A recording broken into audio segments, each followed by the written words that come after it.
Hello guys and welcome back to another episode. So today we're going to talk about the Balance Druid PvE guide. So yes, now it is time for the Balance Druid. So you're probably thinking about what are we going through in this guide? Well, we're going through the changes from patch 8.0 and we're going through... Did I only say that? We're going through the changes from patch 8.0 to 8.1. We are going through the stats. So which stats I recommend for using. We're going through the Azerite traits, we're going through the talents, and then we're going through the rotation. So the changes, stats, Azerite, talents, rotation. So keep in mind, I'm not a professional boomkin who rates in some kind of a raid that is #1 in the world. I'm just an average player that think he knows how to play the game, and I'm just making guides for new persons that haven't been really played. Maybe I mean, it doesn't have to be, but this can also be a guide for just the person who wants to play Balance Druid but kind of don't know how to play it. Well, that's what I'm here for. I'm here to learn you how to play as a Balance Druid, and I'm going to learn you all those things you can see just here, all these things here. I'm going to learn you all those things, so even though you maybe already know how to play Balance Druid properly, I'm still going to learn you these things. So, and then from there on you can build by yourself what you think is the best thing. But still, I'm going to show you all these stuff. So let's start with the changes. So what is the changes from 8.0 to 8.1? So the first changes we have is, well, first of all, Mastery is changed. So Starlight was buffed from 11 to 12. In addition to this, Star Surge and Solar Rev now receive full effectiveness from Mastery, bringing it more in line with other secondary stats. So that means the Mastery of Balance Druids is actually buffed from 8.0 to 8.1. That's pretty cool. Another cool thing is Wild Charge was removed from the global cooldown, making a much better talent choice in almost all situations. So that means you don't have to think about using Wild Charge and then another spell after that. You can use Wild Charge on the same time you use another spell, because it's not a global cooldown. It has its own global cooldown now. So you can use Wild Charge anytime, at the same time you use your damage ability. And I mean, that is pretty great. Twin Moons had its damage bonus nerfed from 20 down to 10. This talent still retained much of its multi-target power, but is no longer also the best for single target and 2-target as well. That is kind of sad, because I actually like to use Twin Moons. But now you can see they actually nerfed it, boom, quite a lot. So, I mean, shit happens, so how that? Stellar Flare was also buffed by 25 spell power. This is the new best single target talent. So before, a lot of people used Twin Moons for single target, but now they use Stellar Flare instead. Lively Spirit had some of its power shifted into a mana refund. It is no longer the best all trade and all grouped content, but can still be found use in Mythic. So that is well, yeah, no comment about that. I mean, Lively Spirit was fine, but now it shifts into mana refund, so it's probably best for healing now, and not much about damaging anymore. So that was only the changes for part 1. We also have some more changes. Arcanic Pulsar is the new Azerite trait that replaces Sunblaze.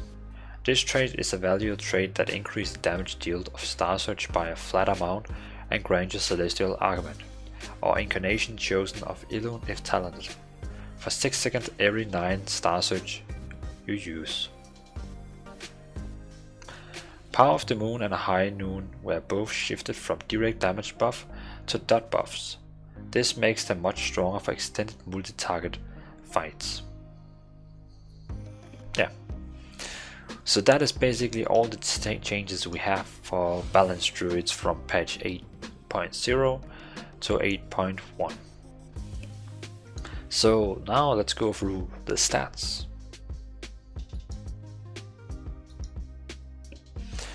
So, the main stat is of course intellect. You will have that on all your gear except trinkets. If you get a trinket where you can choose between intellect or haste, for example, I would recommend intellect. For the next stat, it's going to be haste, and haste is giving you, well, you're casting your abilities faster. That also means that you will generate more astral power, and the more astral power you get, the more spells you can use. So haste is very important for Balance Druid because you want more astral power, and haste is giving you that, so you can cast more Star Surge or Starfall. So haste is number one after intellect. After haste it's mastery, and that's also equal to the buff they got from the mastery, so that means mastery is more reliable now and it's stronger. So after haste it's a strong one on mastery. After that one it's critical strike. Balance Druid has a lot of direct damage, that means critical strike is actually quite good for Balance Druids.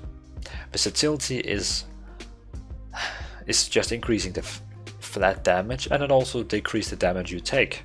Versatility can be a nice thing to stack in mythic dungeons, but in overall I don't really recommend versatility much.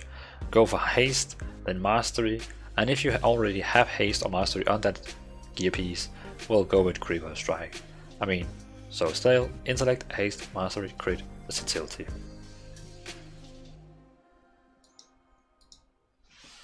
So that was the changes and the stats, and now we're going to talk about the Azerite traits. So we're going to start with the outer ring. So what I recommend in the outer ring is Streaking Stars, Arcanic Pulsar, and Dagger in the Back. So Streaking Stars, while Celestial Alignment is active, your damaging spells cause a Streaking Star, dealing additional 185 damage when they are not a repeat of the previous ability. So I mean, this spell here is kind of strong. It increases all your damage like overall, so I would highly recommend getting a Streaking Stars, just one of them in one of your 3 pieces of gears. After Streaking Stars I also recommend Arcanic Pulsar. So Star Surge damage is increased by 120 every 9 Star Surge gain Celestial Alignment for 6 seconds. So just passively, Star Surge damage is increased by 120, boom. And every 9 Star Surge gains Celestial Alignment. So in overall, Arcanic Pulsar is also really great. Dagger in the Back is really, it's a very good single target one.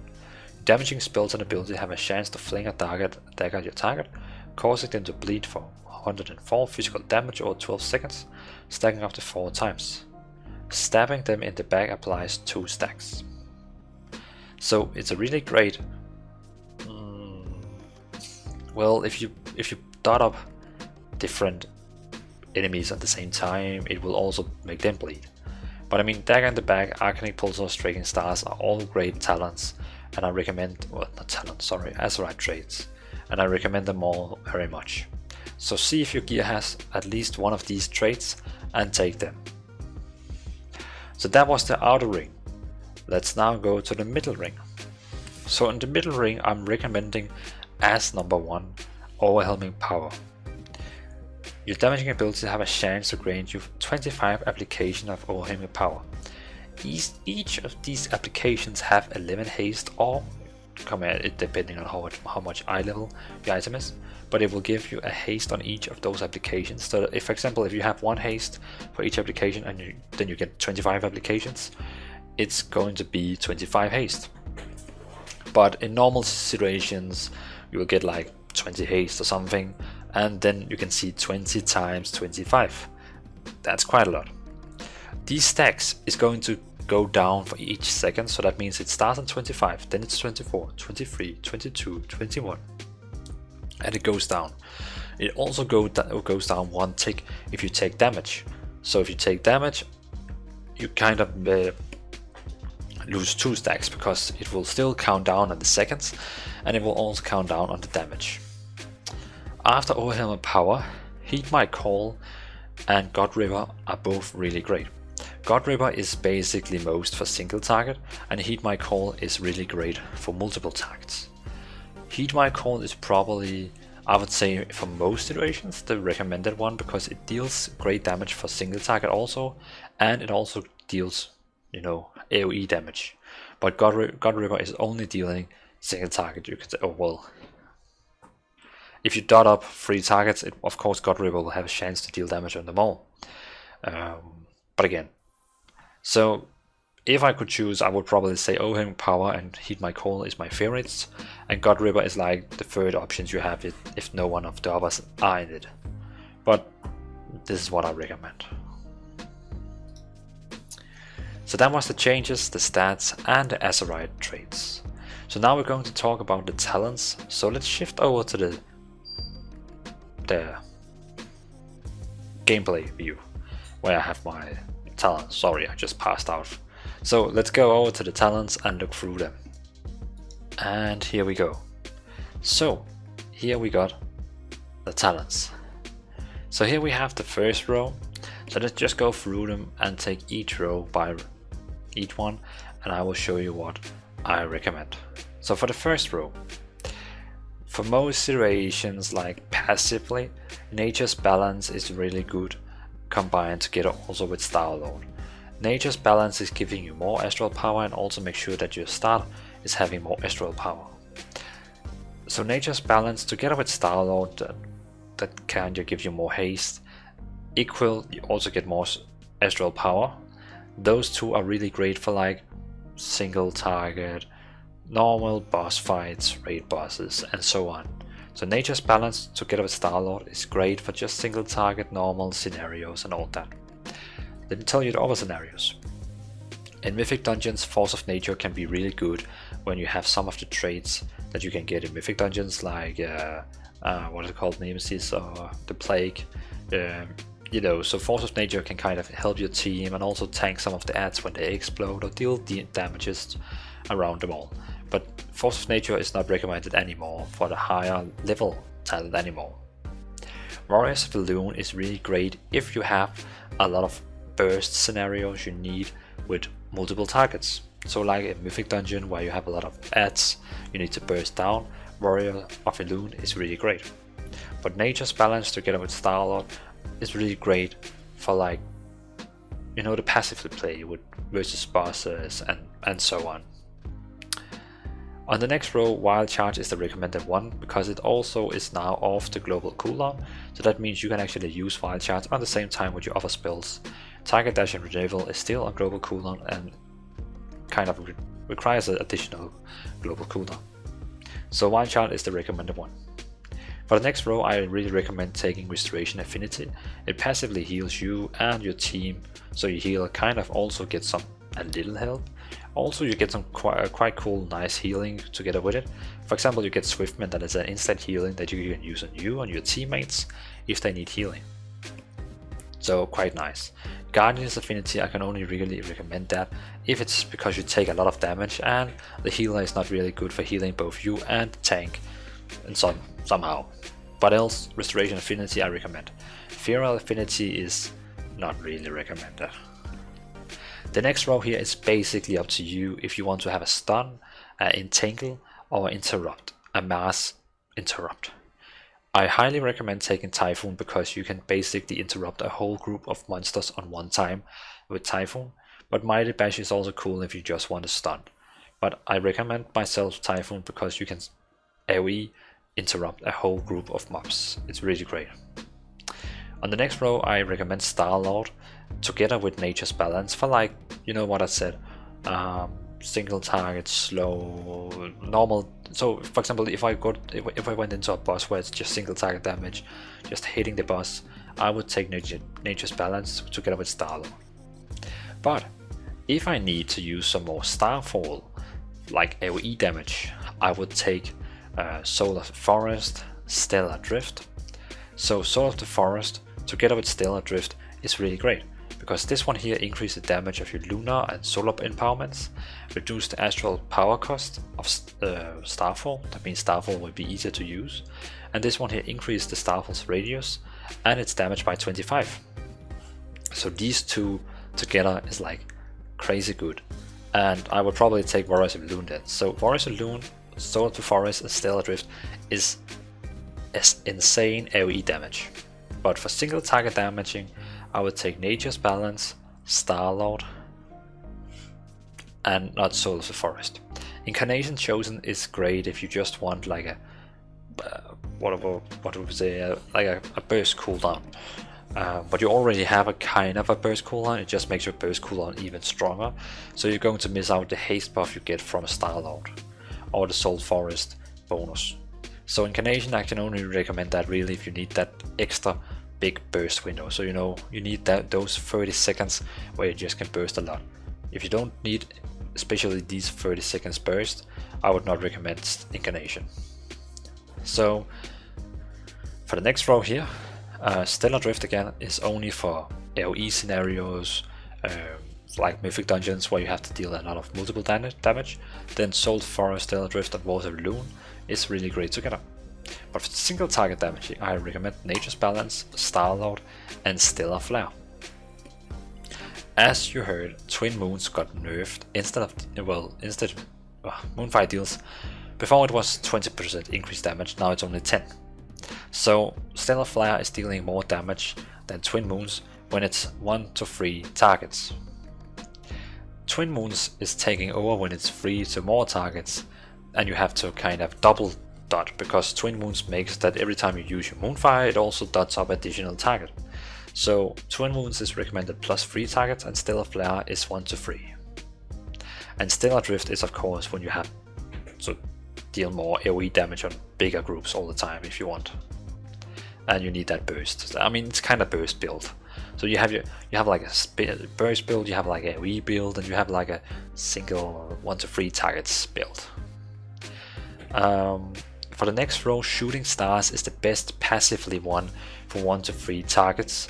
But if you're going into a Mythic Dungeon where you need to burst on a big group, and you know they're going to stay on the same place together, like you have a Death Knight that can grip them in together, Fury of Elune is really great for like Mythic Dungeons where you have to burst down a big group of monsters that is standing close to each other. But if they're not standing close to each other and you just need to deal some single target damage or 1 to 3 target damage, Shooting Stars is the best one. So New Moon is not used at all, don't think about that one. So what I recommend for single 1 to 3 targets scenarios would be Nature's Balance, Starlord, Stellar Flare and Shooting Stars. For AoE scenarios, like you have to burst down a lot of trash mobs, Warriors of Loon, Soul Forest, Stellar Drift and Fury of Elune. You can of course also kind of mix them, but now I just told you the main principles of each of these talents and how to use them. But again, it's pretty much up to you how you want to combine them. But now I just told you the meaning about them and what they are recommended for using for.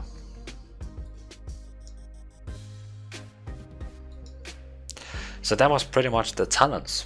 So the next step and the last bit on the list is actually the rotation. So now we're going to look through the rotation and see how you're supposed to play as a Balance Druid. So here we are at the damage rotation. So you're probably thinking, how am I going to damage or use my spells as a Balance Druid? Actually, I think Balance Druid is one of the easiest rotations for just normal damaging. So for single target damaging and multiple targets I will go through, but let's start with your opener.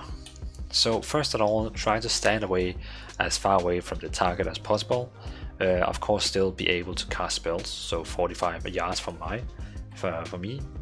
And so let's say now that's 3 seconds before the tank is going to pull. What you will do then is precast 2 Solar Wrath. So because you can see here, if I'm going far away, and here we are. When I use a Solar Wrath, you can see it actually takes some quiet time before it hits. So that means when there's 3 seconds back on the countdown, you can basically cast 2 Solar Wrath. And now 3 seconds is gone. And at the same time the tank is charging into the boss, your first Solar Wrath is going to hit the target. because you're using 1.5 seconds to cast it, and it will use 1.5 seconds to travel over there. So what you do always before entering a fight, like an opener, cast 2 Solar Wrath as like a precast and opener. After that, you're interested in getting on your Moonfire, Sunfire, and Stellar Flare if you're talented into that. Those are your free, you can see those are your free damage over time abilities. That is very important to hold up all the time. It's like your main thing that you have to hold up these 3 all the time. Like always, no matter what, you have to hold up these 3 all the time. So it deals 1000 damage every second, every 1.8 second, 1.8 second, and 1.8 seconds. So 900, 1000, and 600. These 3 spells is like Omega, and you have to hold them up. So again, back to the opener. Precast 2 Solar Wrath when there's like 2-3 seconds on. Put on all your debuffs, your free debuffs. And after that, you're interested, you don't want to use Solar Wrath or Lunar Strike anymore. You want to use Star Surge. So if you have a stack of Sargers, cast it. After you have cast the Star Surge, begin to cast Solar Wrath, Lunar Strike, Star Surge, Solar Wrath, Lunar Strike, Star Surge, Solar Wrath, Lunar Strike.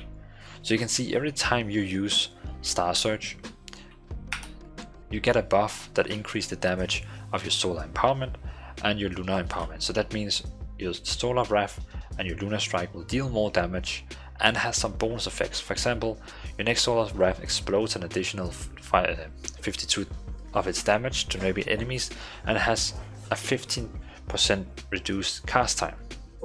And for your Lunar Strike deals 52 increased damage and it has 15 reduced cast time, 15%. So that means every time you use Star Surge, you have to use your stacks on Solar Wrath.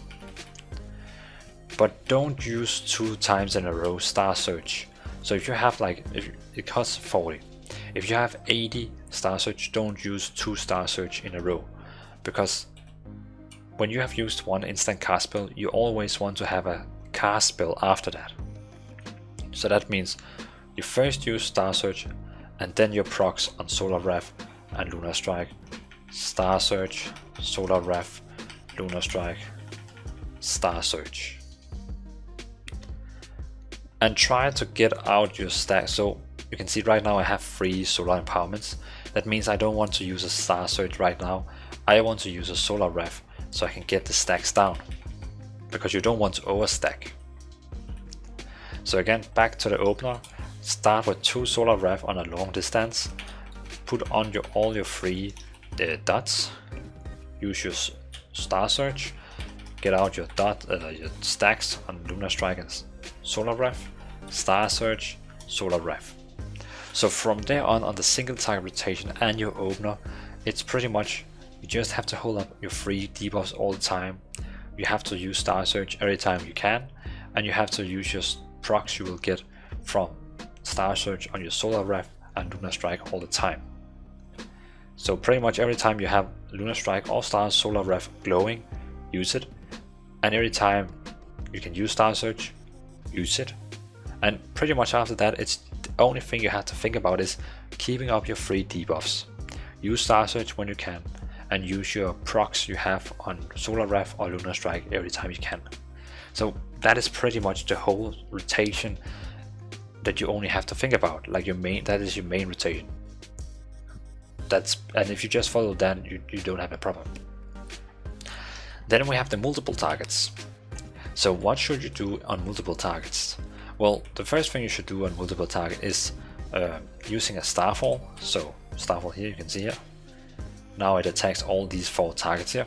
That is your main thing for AoE damage. After that, you want to dot them all up. So you can see here when you use Sunfire, it actually dots up all the enemies in the area.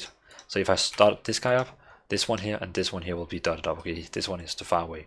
But if I dot him up, he will also be dotted up. If you had the talent Twin Moons, Moonfire would do almost the same. It will dot up to 1 additional. But now I have to dot everyone up with it Moonfire. So as a Balance Druid for multiple targets, when it's over 3 targets, Starfall, and then make sure all the target is dotted up with all your spells. That is kind of your main rotation. So dot them all up, Starfall again, make sure they're dotted up all the time, and that is like, and then back to your normal rotation with using Solar Wrath and Lunar Strike and Star Search. So the only difference about single target and multiple target is that you have to hold up Starfall as much as you can and keep all the mobs buffed up with Moonfire and Sunfire. You can of course also use Stellar Flare, but it will probably use too much of your time for casting that one. So if there's a lot of trash mob, you should use only your instant cast damage or time abilities.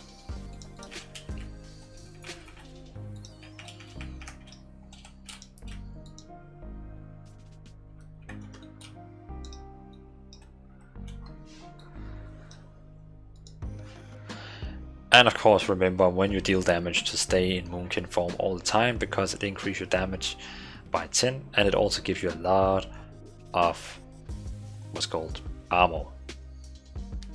Beside that, you have a cooldown here called Celestial Alignment, and it increases your spells by, well, damage of your spells by 15 and gives you 15% haste also. It's pretty great, so it deals more damage and it gives you more haste. Then if you're talented into Typhoon, of course you have the Interrupt you can use. You also have Enchantment, so you can well, lock down someone for, what is it, 30 seconds. Also useful in dungeons. You have Stealth. You also have Innovate, so that you can put on your healer and he will not be using mana for 12 seconds. You can also, what is it called, removing all curse and poison effects on your team members. You can make an animal sleep. I think it's Beast and Dragon can. And that should actually be that. Remember, you also have a combat risk, so you can combat risk someone if they die. But else I think it's pretty much that. I mean, yeah. So that is the opener, the single target and the multiple target. As you can see, the rotation is not that difficult. It's keeping up your 3 dots. If you have 3 dots, I mean, it's only if you're talented, else it's 2 dots. And after that, it's using your Star Search every time you can and using your Solar Strike, Solar Wrath and Lunar Strike every time you have the proc on them. And of course, if you don't have energy enough to use your Star Search, you just spam Solar Wrath until you have that energy. But it should not be your big problem while you first started in the combat. So I mean, that was this Balance Druid guide for changes, stats, Azerite, talents and rotation. So I hope you liked this guide. I got some few requests on this spec, so I was thinking, let's get it done. So it's done. And I actually also really enjoy playing Balance Druid, so pretty great. I think it's a nice pick. So nice pick. So again, hope you enjoyed the video. Leave down a comment if you have any questions, or leave down a comment if you have any other class or spec you would like to see a guide from. Yeah, I think it's pretty much that. So again, thanks guys for watching, have a great day, and well, see you in Battle for Azeroth. Peace out.